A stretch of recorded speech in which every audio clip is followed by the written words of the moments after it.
നാം ഇരുട്ടിൽ നിന്ന് വെളിച്ചത്തിലേക്ക് സഞ്ചരിക്കുകയാണ്. അതാണ് സ്ഥാനമൊഴിയുമ്പോൾ മന്ത്രി കെ രാധാകൃഷ്ണൻ ഒപ്പിട്ട ഉത്തരവ് നൽകുന്ന ശുഭസൂചന. അപ്പോൾ നമ്മൾ കോളനി അബോളിഷ് ചെയ്യാൻ വേണ്ടി എന്ന് തീരുമാനിക്കുന്ന സിനിമകളിൽ ഉൾപ്പെടെ ആദിവാസികൾ ഉൾപ്പെടെയുള്ള പിന്നാക്കം നിൽക്കുന്ന സമൂഹങ്ങളെ ഇകഴ്ത്തുന്ന കാഴ്ച കണ്ട് മടുത്തവരാണ് നാം. ഇവിടെയാണ് പട്ടികജാതി വർഗ വിഭാഗത്തിൽപ്പെട്ടവരുടെ താമസ കേന്ദ്രങ്ങളെ കോളനി എന്ന് വിളിക്കേണ്ടെന്ന ആ ഉത്തരവിനെ ചരിത്രപരമെന്ന് ഈ നാട് വിശേഷിപ്പിച്ചതിൻ്റെ പ്രസക്തി.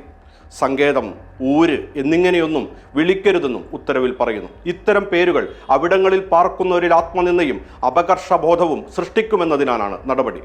കോളനി, സങ്കേതം, ഊര് എന്നിവയ്ക്ക് പകരമായി നഗർ, ഉന്നതി, പ്രകൃതി എന്നിങ്ങനെയോ പ്രാദേശികമായി പ്രസക്തമായ മറ്റു പേരുകളോ ഉപയോഗിക്കാമെന്നും വ്യക്തമാക്കിയിരിക്കുകയാണ്. കോളനി എന്നുള്ള പേര് തന്നെ കേൾക്കുമ്പോൾ ഒരു അപകർഷതാബോധം ഉണ്ടാകുന്നുണ്ടോ ഇല്ലയോ? ഉണ്ടോ? കോളനി എന്ന് വരുന്നതെന്ന് പറയുമ്പോൾ തന്നെ ഒരു അപകർഷതാബോധമല്ലേ?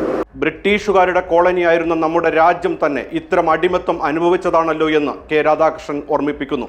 നിയുക്ത MP കെ രാധാകൃഷ്ണൻ പട്ടികജാതി വർഗ വികസന മന്ത്രി എന്ന നിലയിൽ കഴിഞ്ഞ ദിവസം ഒപ്പിട്ട അവസാന ഉത്തരവിൻ്റെ തിളക്കം ഒന്നു വേറെ തന്നെയാണ്. ആദിവാസികളെക്കുറിച്ച് ഒരു സിനിമ വന്നാൽ അത് അവരുടെ ദുരിതം മാത്രം കാണിക്കുന്നതാവും. അവരെ വളരെ മോശമായി ചിത്രീകരിക്കുന്ന തരത്തിലാവും. അത് സംഭവിക്കാൻ പാടില്ല. ബാംബു ബോയ്സ് എന്ന സിനിമയിലൊക്കെ ആദിവാസികളെ എത്ര മോശമായിട്ടാണ് കാണിച്ചിരിക്കുന്നതെന്ന് കെ രാധാകൃഷ്ണൻ ചോദിക്കുന്നു. അത്രയും വൾഗറാണോ നമ്മുടെ നാട്ടിലെ ആദിവാസികൾ? ഈ ചോദ്യം സിനിമാ പ്രവർത്തകരോട് മാത്രമല്ല, പൊതുസമൂഹത്തോട് കൂടിയാണ്. കൺസെപ്റ്റ് ആകെ മാറണം. നമ്മുടെ സമൂഹത്തിന്റെ കൺസെപ്റ്റ് ആകെ മാറണം.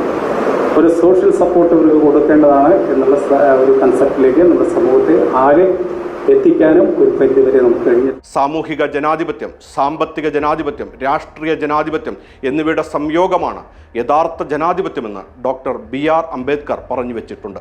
ഇന്നത്തെ കേരളത്തെ വാർത്തെടുക്കുന്നതിന് നവോത്ഥാന പ്രസ്ഥാനങ്ങൾ വഹിച്ച പങ്ക് വളരെ വലുതാണ്. ഈ മാറ്റങ്ങൾ ഒരു സുപ്രഭാതത്തിലുണ്ടായതല്ല.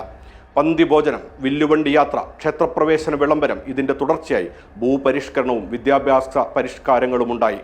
ഗ്രന്ഥശാല പ്രസ്ഥാനവും സാക്ഷരതാ മുന്നേറ്റവും പുതുവഴി തെളിച്ചു.